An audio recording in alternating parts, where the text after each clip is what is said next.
Right, morning everyone. We're just going to be leaving Honfleur. We're going to head down to some of the Normandy landing beaches, starting at Pegasus Bridge, and then working our way across. We might end up in I don't know how you pronounce it anyway. That's where we're probably going to end up tonight. There's a camping car park there that is literally beside the Memorial Museum that's there. But yeah, so this is our view from the front of the van. Very quiet night's sleep here, no noise whatsoever. There is a road that runs along where we're parked. You can't see, it's just behind that hedge. More of a service road. But yeah, it is a bit of a service road, isn't it? It's not. I've seen more joggers along it than anything else, but there's been a couple of coaches, a few cars, but nothing else more. But yeah, so yeah, quite a few here. Definitely not full up. There's more spaces that are down over there. But yeah, lovely stop. Would definitely come back. So we'll take you with us today and show you what we find. Right, so we've arrived at Pegasus Memorial at the Pegasus Bridge. So we're in the museum.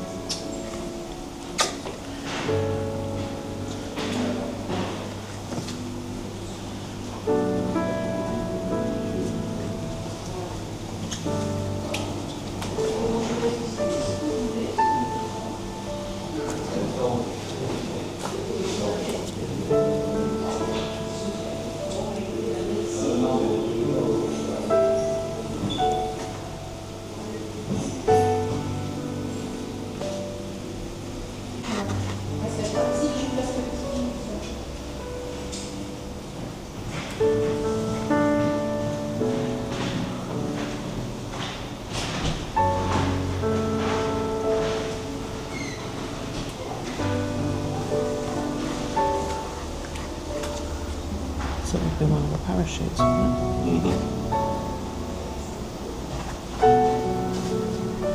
Dummy parachute. Yeah. So they drop them to create a diversion. Yeah.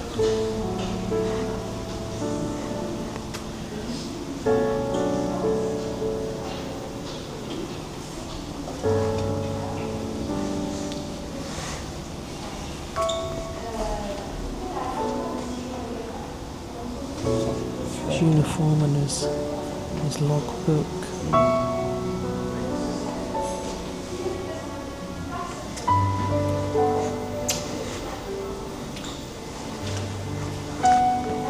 So these would have been two British parachutes.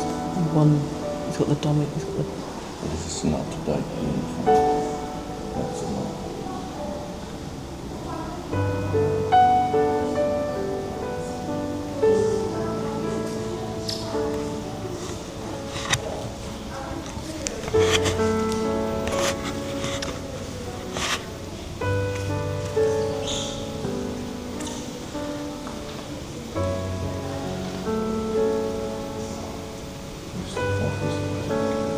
Oh really?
pause and read one.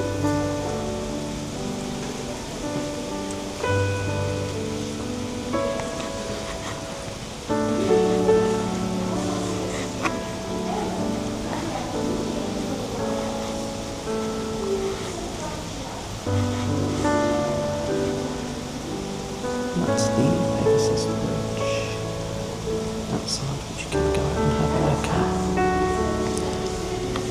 So I've made up a model of the bridge here as well, of what it was.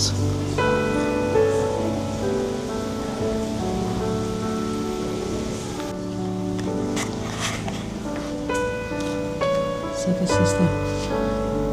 tells the story that captured the canal and the Warm Bridge. There was 2 bridges, but they needed to over the river.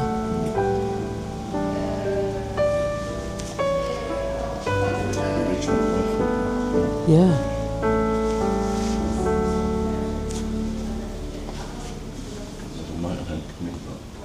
Yeah. So this is it says the bridges over the Caen Canal and River Orne were the first objectives of the entire Normandy invasion. This one is then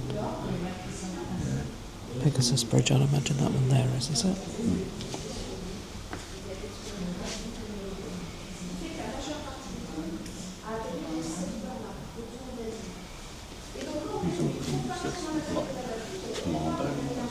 Yeah. And they've got the flag of the 12th Yorkshire Battalion Parachute Regiment. Japanese families.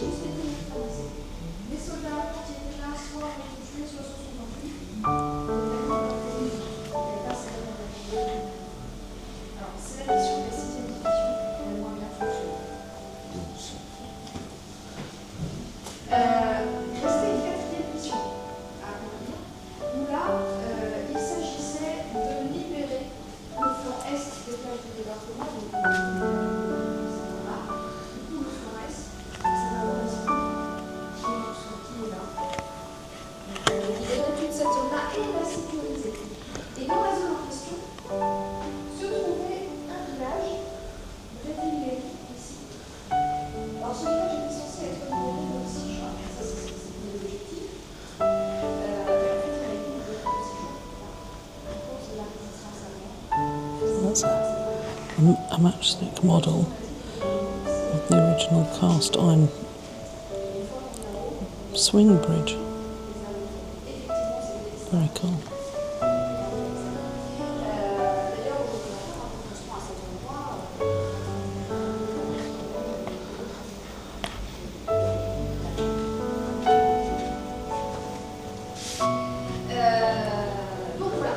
There was lots of glider pilots as well, wasn't there? Yeah, that's what they used. Yeah. The gliders were to bring them in. Yeah. Lots of gliders to. So what they had was like Important. flying planes. People that would ride them, but they were being towed. Yes. Yeah. Well, there's glider tow ropes, isn't there, everywhere as well.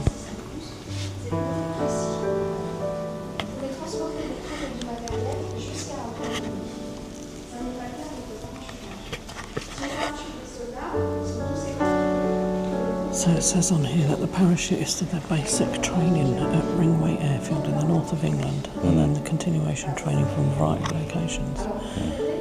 They dropped from 800 foot in training, but usually 500 foot in operations. Because if they did it 800, they couldn't have been shot.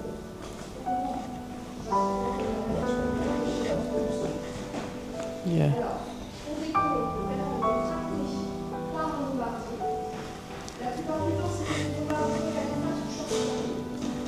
Lots of photos of the battalions that were here.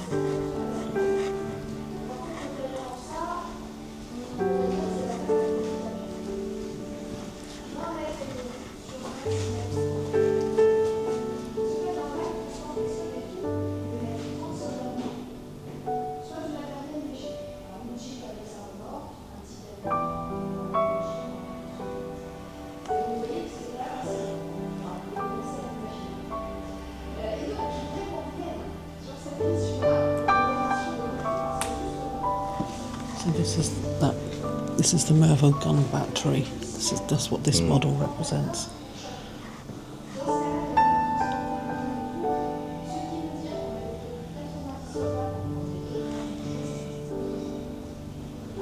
So it composed of 4 casements. That's that light in it, yeah. Housing Czech Skoda guns of 100mm calibre, anti-aircraft and machine gun emplacements, an unfinished anti-tank ditch and barbed wire defences. The entire site was surrounded by 150-metre deep minefield. 150 soldiers garrisoned the battery. The guns were capable of firing onto Sword Beach and the Allied fleet to the west. They had to be destroyed before the seaborne landings. The RAF attempted unsuccessfully to destroy the battery before D-Day.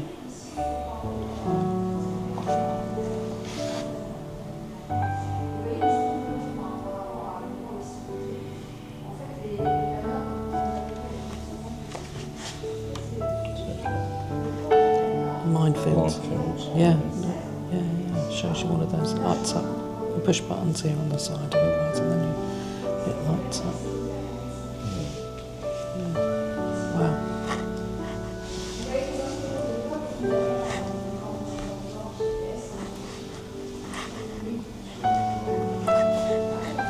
So that's like an airborne photo of that battlefield, isn't it? The bombing going on. Yeah. So the 45 Merville Coastal Battery was part of Field Marshal Rommel's Atlantic Wall defences, which he personally inspected. Its guns, which threatened Sword Beach, had to be silenced before the seaborne landings of the 3rd Infantry Division took place.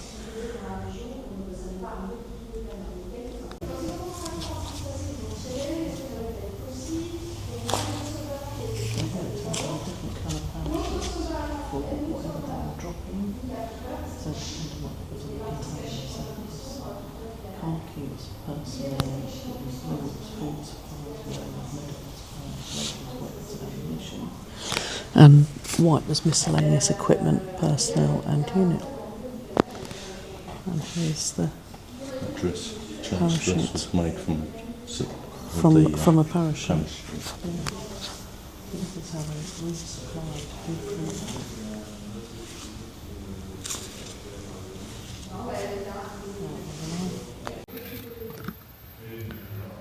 So all the different tools and things that we use, isn't it?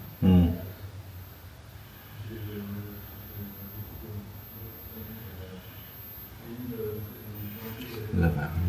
Used. It's a rhinoceros leather, it says. Yeah, used for noise reduction. Yeah.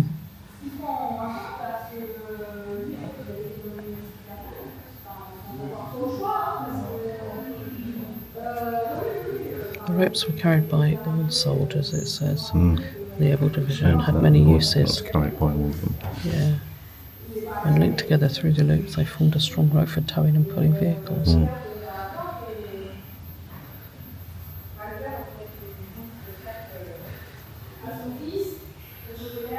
So various tools used in maintenance of the army equipment.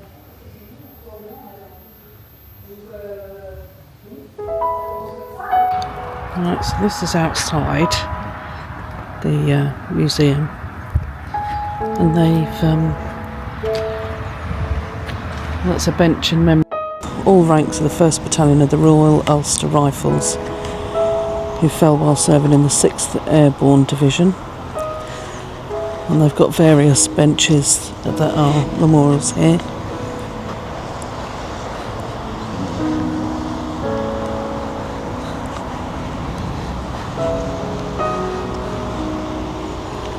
So it's an American M3, M5 half track.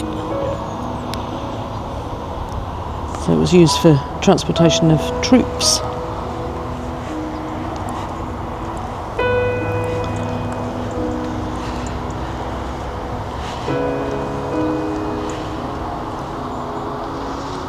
This was a M45 quad mount consisting of 4. Used to mount on top of that there.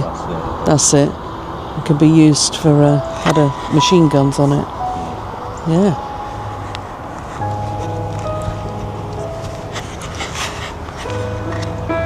This one says it's of Swedish origin.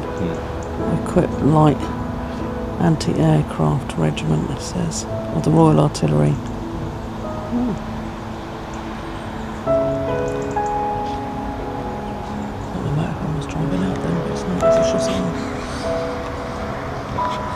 I had to double take there, guys. I saw a motorhome driving out, thought it was mine. It's okay. We've got Scorpion alarm, it would soon tell us. I think it's parking in another, maybe in a different bay. But yeah. Right, back to the video, guys. And then this is the actual Pegasus Bridge that has been donated to the museum. They built a new one, and then there's one of the swing bridge that's out here as well. So they do obviously a D-Day celebration here every year, and obviously they've got their copies that they've done. So yeah.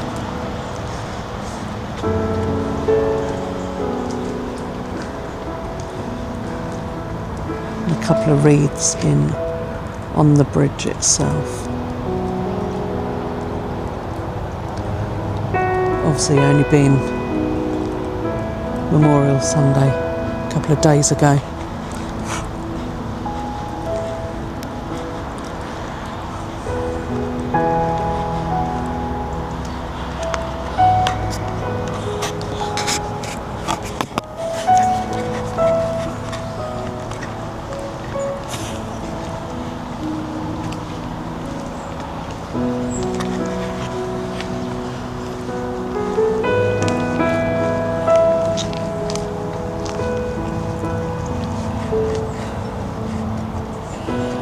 So this is the Bailey Bridges, it says. In June 1944, many of the bridges crossing the waterways in there were destroyed during the Battle of Normandy. It was vital to replace these bridges in order to allow the crossing of waterways by troops and vehicles.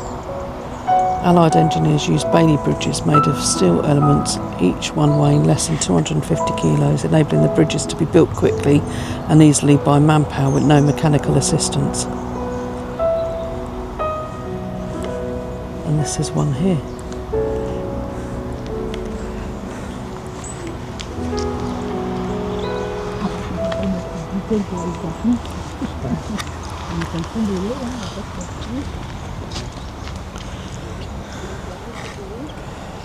So it says 30 Bailey bridges were built across the Carn River, River Orne and River Dives during the Battle of Normandy. They replaced those that were destroyed and served as an alternative to local bridges.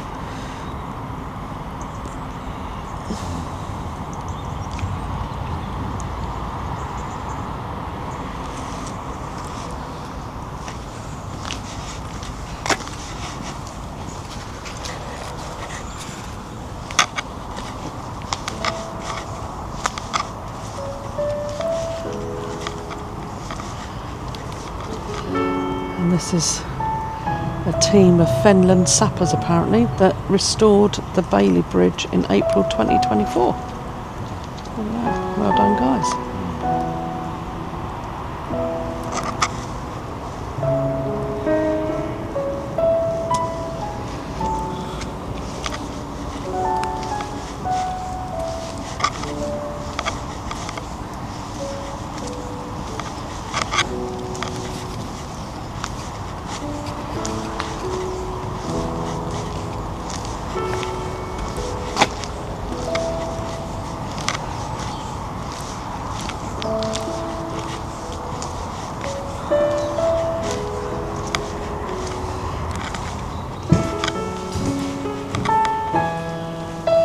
This tells you all about the Bailey bridges that they made. And this is a picture of them constructing it. Model sets were made up. Yeah.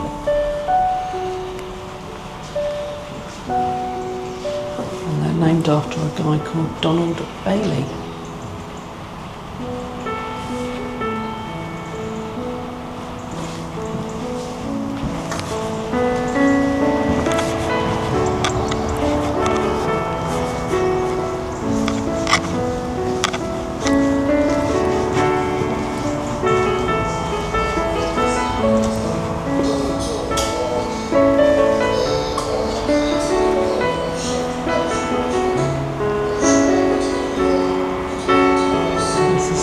80 years of commemorations.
Over here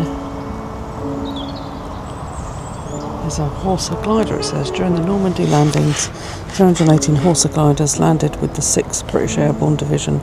The gliders transported troops, 30 maximum material, jeep and trailer or 6-pounder anti-tank gun, motorbikes and bicycles. Today, no Horsa glider remains intact. The gliders used in Normandy was destroyed by the farmers to enable them to work the land. Many glider pieces were liberated by the local population for firewood and construction. In 2002, the association which runs the museum, the D-Day Commemoration Committee, chose to finance the construction of a full-size copy of a Horsa glider.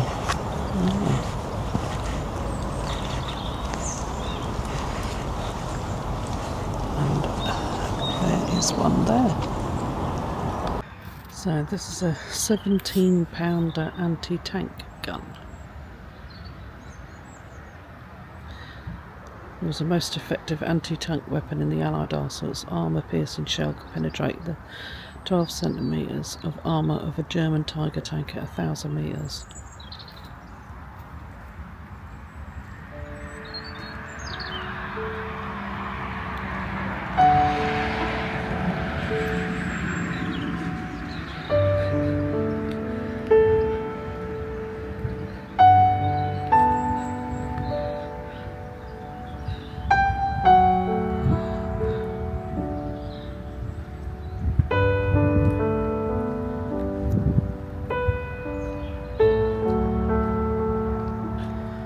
The view of the other side of the Pegasus Bridge.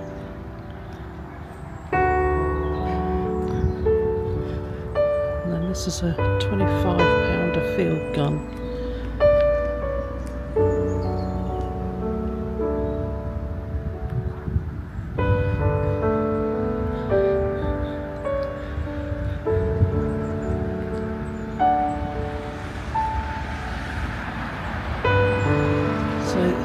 These little concrete plinths here are called dragon's teeth, a reinforced concrete square pyramidal obstacles used to impede the movement of tanks and mechanised infantry. The idea was to slow down vehicles, enabling them to be disposed of more easily by anti-tank weapons. Barbed wire and mines were added to them to impede the movement of infantry. Wow. They were used extensively during the Second World War to protect strategic sites, and particularly on the Siegfried and Manglot lines along the Franco-German border.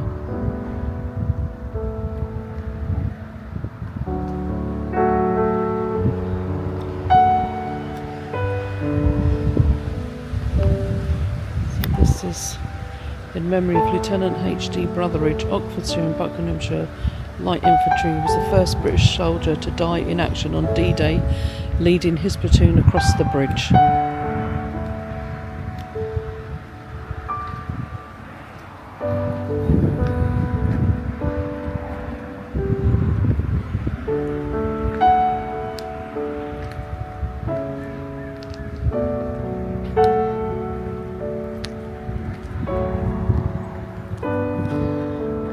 And this is Brigadier James Hill.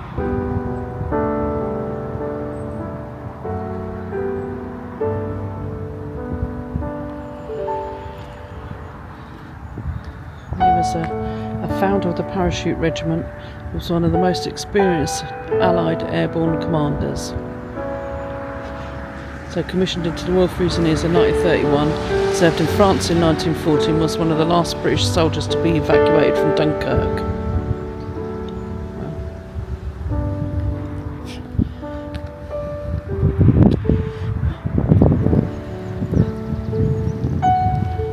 This is a Centaur tank. A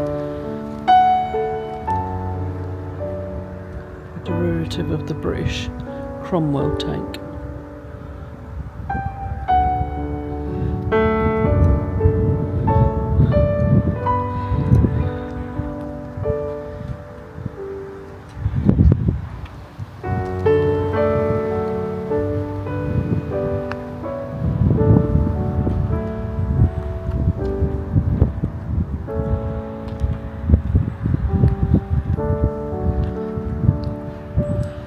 This is a 5.5-inch gun. The weapon was the standard medium gun in the British Army from 1944.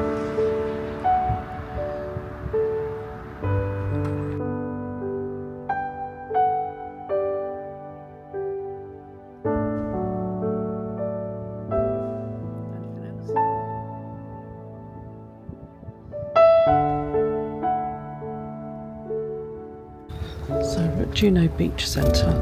This is outside. We've been in and around the museum. So much gets forgotten about. Yeah, they've got it's young Canadians that they have here that work here, which is really good. And when we did Vivi, Yeah. there was young Canadians that are there that they come over. Yeah.